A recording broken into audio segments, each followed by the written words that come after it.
Star India TV ન્યૂઝમાં આપનું હાર્દિક સ્વાગત છે। હું છું હેમલતા ત્રિવેદી। આપ જોઈ રહ્યા છો સ્ટાર ઇન્ડિયા ટીવી ન્યૂઝ। સત્યની વાતે સત્યની સાથે।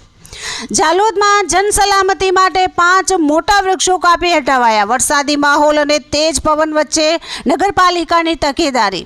રાધિકા હોસ્પિટલ સામે જોખમી વૃક્ષો દૂર કરાયા। જાલોદ નગરમાં હાલ વરસાદી વાતાવરણ વચ્ચે તેજ પવન ફૂંકાઈ રહ્યો છે, ત્યારે નગરજનોની સલામતીને ધ્યાનમાં રાખીને જાલોદ નગરપાલિકા દ્વારા તકેદારીના પગલાં લેવામાં આવ્યા છે। શહેરના મુખ્ય માર્ગો પૈકી રાધિકા હોસ્પિટલ સામે રોડ પર આવેલા જોખમી અને નમી ગયેલા વૃક્ષોની ડાળીઓના કારણે અકસ્માતની શક્યતા ઊભી થઈ હતી। રાધિકા હોસ્પિટલની બહાર આવેલા અંદાજે 5 જેટલા મોટા વૃક્ષોની ડાળીઓ નમી જતા તેમજ લટકી ગયેલી સ્થિતિમાં હોવાથી આવતા જતા વાહન ચાલકો અને રાહદારીઓ માટે જોખમ ઊભું થવાની શક્યતા હતી।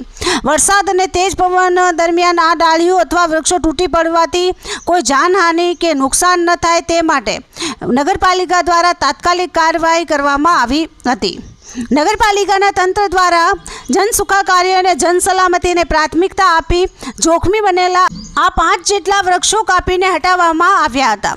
વરસાદી સિઝન દરમિયાન શહેરમાં આવા જોખમી વૃક્ષો અને ડાળીઓ અંગે તંત્ર દ્વારા વધુ તકેદારી રાખવામાં આવે તેવી પણ નગરજનોમાં આશા વ્યક્ત કરવામાં આવી રહી છે। Star India TV news Jhalod reporter Pankajbhai Pandit, જિલ્લા દાહોદ।